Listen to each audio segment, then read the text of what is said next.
Lahirnya Simson, Hakim-Hakim 13 ayat 1-25. Orang Israel melakukan pula apa yang jahat di mata Tuhan. Sebab itu Tuhan menyerahkan mereka ke dalam tangan orang Filistin, 40 tahun lamanya. Pada waktu itu ada seorang dari Sora, dari keturunan orang Dan, namanya Manoah. Istrinya mandul, tidak beranak. Dan malaikat Tuhan menampakkan diri kepada perempuan itu dan berfirman kepadanya, "Demikian, memang engkau mandul, tidak beranak, tetapi engkau akan mengandung dan melahirkan seorang anak laki-laki. Oleh sebab itu, peliharalah dirimu, jangan minum anggur atau minuman yang memabukkan, dan jangan makan sesuatu yang haram. Sebab engkau akan mengandung dan melahirkan seorang anak laki-laki. Kepalanya takkan kena pisau cukur, sebab sejak dari kandungan ibunya, anak itu akan menjadi seorang nasir Allah, dan dengan dia akan mulai penyelamatan orang Israel dari tangan orang Filistin." Kemudian perempuan itu datang kepada suaminya dan berkata, "Telah datang kepadaku seorang abdi Allah, yang rupanya sebagai rupa malaikat Allah, sangat menakutkan. Tidak kutanyakan dari mana datangnya, dan tidak juga diberitahukannya namanya kepadaku. Tetapi ia berkata kepadaku, engkau akan mengandung dan melahirkan seorang anak laki-laki. Oleh sebab itu janganlah minum anggur atau minuman yang memabukkan, dan janganlah makan sesuatu yang haram.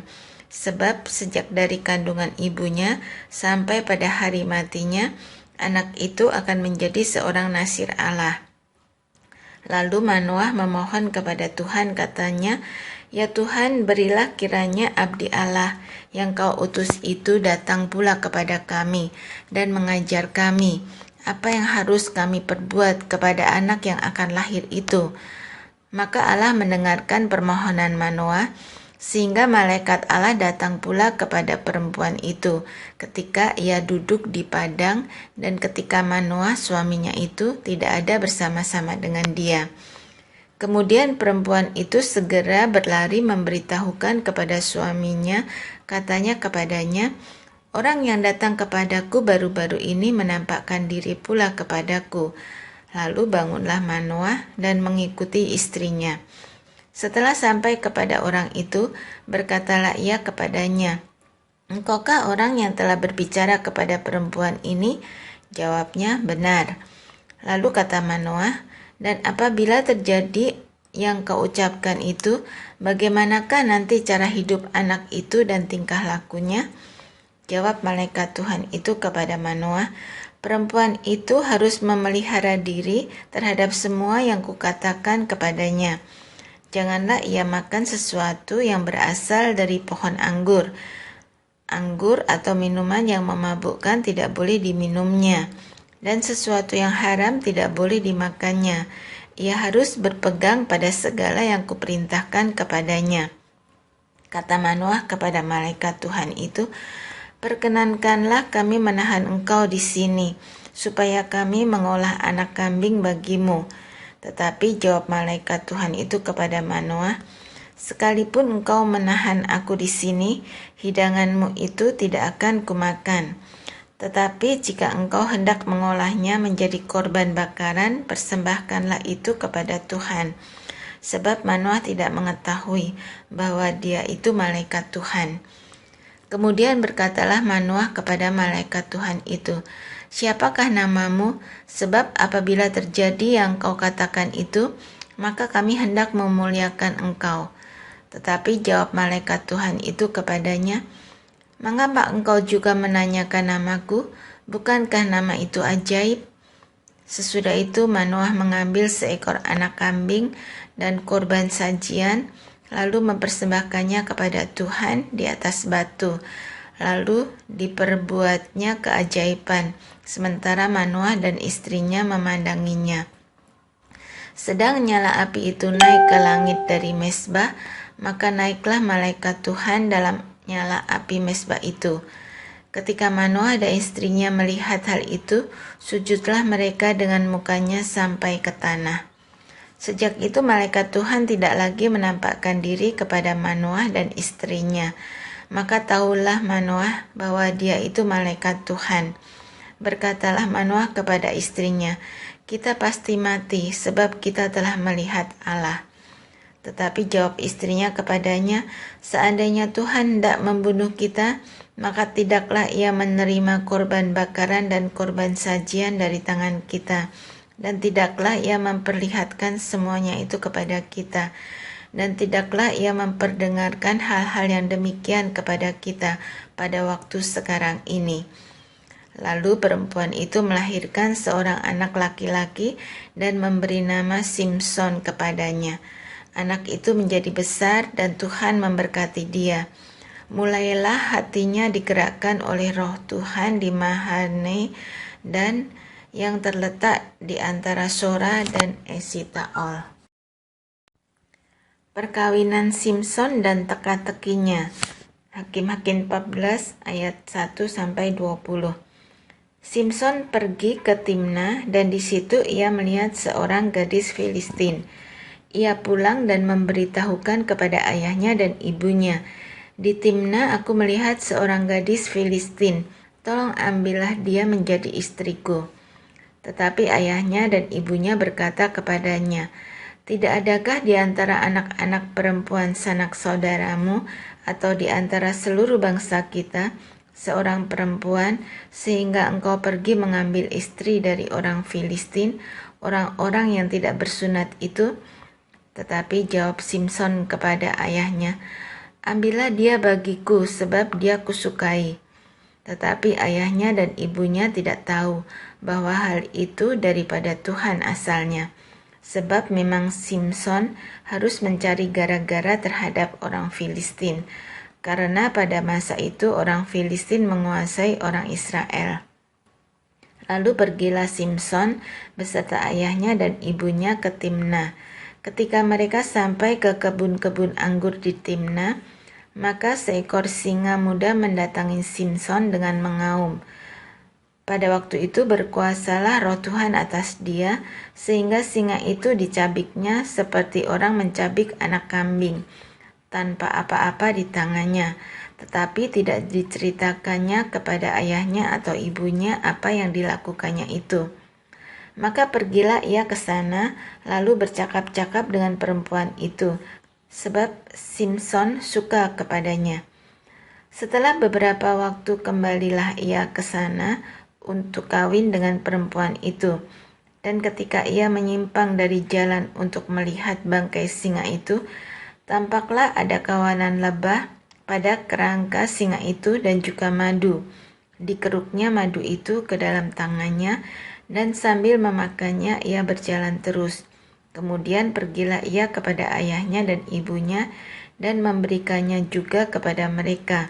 Lalu mereka memakannya, tetapi tidak diceritakannya kepada mereka bahwa madu itu dikeruknya dari kerangka singa. Setelah ayahnya pergi kepada perempuan itu, Simson mengadakan perjamuan di sana, sebab demikianlah biasanya dilakukan orang-orang muda. Ketika mereka melihat dia, dipilihlah 30 orang kawan untuk menemani dia. Kata Simson kepada mereka, "Aku mau mengatakan suatu teka-teki kepada kamu. Jika kamu dapat memberi jawabnya yang tepat kepadaku dalam 7 hari selama perjamuan ini berlangsung dan menebaknya, maka aku akan memberikan kepadamu 30 pakaian lenan dan 30 pakaian kebesaran. Tetapi jika kamu tidak dapat memberi jawabnya kepadaku, maka kamulah yang harus memberikan 30 pakaian dalam dan 30 pakaian kebesaran kepadaku." Kata mereka kepadanya, "Katakanlah teka-tekimu itu supaya kami dengar." Lalu katanya kepada mereka, "Dari yang makan keluar makanan, dari yang kuat keluar manisan." Ada 3 hari lamanya mereka tidak dapat memberi jawab teka-teki itu. Pada hari ke-7, berkatalah mereka kepada istri Simson, "Bujuklah suamimu supaya diberitahukannya kepada kami jawab teka-teki itu. Kalau tidak, kami akan membakar engkau beserta seisi rumah ayahmu. Apakah engkau mengundang kami untuk membuat kami menjadi miskin? Tidak, bukan? Lalu menangislah istri Simson itu sambil memeluk Simson, katanya, engkau benci saja kepadaku dan tidak cinta kepadaku. Suatu teka-teki kau katakan kepada orang-orang sebangsaku, tetapi jawabnya tidak kau beritahukan kepadaku. Sahutnya kepadanya, sedangkan kepada ayahku dan ibuku tidak kuberitahukan, masakan kepada engkau akan kuberitahukan? Tetapi istrinya itu menangis di sampingnya selama ke-7 hari mereka mengadakan perjamuan itu. Pada hari yang ke-7 diberitahukannya kepadanya, karena ia merengek-rengek kepadanya. Kemudian perempuan itu memberitahukan jawab teka-teki itu kepada orang-orang sebangsanya. Lalu pada hari yang ke-7 itu, sebelum matahari terbenam, berkatalah orang-orang kota itu kepadanya, apakah yang lebih manis daripada madu? Apakah yang lebih kuat daripada singa? Sautnya kepada mereka, kalau kamu tidak membajak dengan lembu betinaku, pasti kamu tidak menebak teka-tekiku. Maka berkuasalah roh Tuhan atas dia, lalu pergilah ia ke Askelon, dan dibunuhnya 30 orang di sana. Diambilnya pakaian mereka, dan diberikannya pakaian-pakaian kebesaran itu kepada orang-orang yang dapat memberi jawab teka-teki itu. Tetapi amarahnya masih juga bernyala-nyala. Lalu pulanglah ia ke rumah ayahnya. Maka diberikanlah istri Simson itu kepada kawannya bekas pengiringnya. Simson melawan orang Filistin. Hakim-Hakim 15 ayat 1-20. Beberapa waktu kemudian, dalam musim menuai gandum, pergilah Simson mengunjungi istrinya dengan membawa seekor anak kambing, serta berkata, aku mau ke kamar mendapatkan istriku. Tetapi ayah perempuan itu tidak membiarkan dia masuk. Kata ayah perempuan itu, aku telah menyangka bahwa engkau benci sama sekali kepadanya, sebab itu aku memberikannya kepada kawanmu. Bukankah adiknya lebih cantik daripadanya? Baiklah, kau ambil itu bagimu sebagai gantinya. Lalu kata Simson kepadanya, sekali ini aku tidak bersalah terhadap orang Filistin apabila aku mendatangkan celaka kepada mereka. Maka pergilah Simson, ditangkapnya 300 anjing hutan, diambilnya obor, diikatnya ekor dengan ekor dan ditaruhnya sebuah obor di antara tiap-tiap 2 ekor. Kemudian dinyalakannya obor itu dan dilepaskannya anjing-anjing hutan itu ke gandum yang belum dituai, kepunyaan orang Filistin. Sehingga terbakarlah tumpukan-tumpukan gandum dan gandum yang belum dituai dan kebun-kebun pohon zaitun. Berkatalah orang Filistin, siapakah yang melakukan ini? Orang menjawab, Simson, menantu orang Timna itu, sebab orang itu telah mengambil istri Simson dan memberikannya kepada kawannya. Kemudian pergilah orang Filistin ke sana dan membakar perempuan itu beserta ayahnya. Lalu berkatalah Simson kepada mereka, jika kamu berbuat demikian, sesungguhnya aku takkan berhenti sebelum aku membalaskannya kepada kamu. Dan dengan pukulan yang hebat, ia meremukkan tulang-tulang mereka. Lalu pergilah ia dan tinggal dalam gua di bukit batu Etam. Lalu majulah orang Filistin dan berkemah di daerah Yehuda, serta memencar ke Lehi. Berkatalah orang-orang Yehuda, mengapa kamu maju menyerang kami? Lalu jawab mereka, kami maju untuk mengikat Simson dan memperlakukan dia seperti dia memperlakukan kami.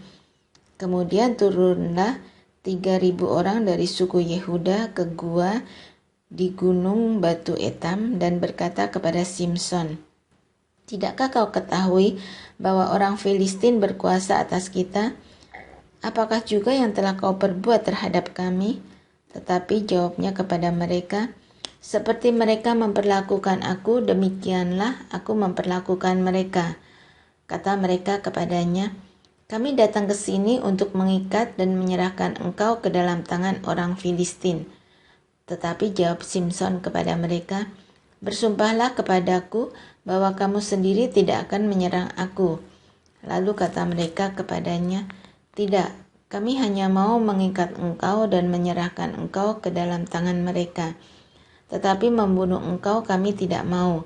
Maka mereka mengikat dia dengan 2 tali baru dan membawa dia dari bukit batu itu. Setelah ia sampai ke Lehi dan orang-orang Filistin mendatangi dia dengan bersorak-sorak, maka berkuasalah roh Tuhan atas dia, dan tali-tali pada tangannya menjadi seperti batang rami yang telah habis dimakan api, dan segala pengikatnya hancur, tanggal dari tangannya. Kemudian ia menemui sebuah tulang rahang keledai yang masih baru, diulurkannya tangannya, dipungutnya dan dipukulnya mati 1.000 orang dengan tulang itu. Berkatalah Simson, "Dengan rahang keledai bangsa keledai itu kuhajar, dengan rahang keledai 1.000 orang kupukul." Setelah berkata demikian, dilemparnya tulang rahang itu dari tangannya. Kemudian dinamailah tempat itu Ramat Lehi. Ketika ia sangat haus, berserulah ia kepada Tuhan, "Oleh tangan hambamu ini telah kau berikan kemenangan yang besar itu. Masakan sekarang aku akan mati kehausan dan jatuh ke dalam tangan orang-orang yang tidak bersunat itu?" Kemudian Allah membelah liang batu yang di Lehi itu, dan keluarlah air dari situ. Ia minum lalu menjadi kuat dan segar kembali. Sebab itu dinamailah mata air itu mata air penyeru, yang sampai sekarang masih ada di Lehi. Ia memerintah sebagai hakim atas orang Israel dalam zaman orang Filistin 20 tahun lamanya.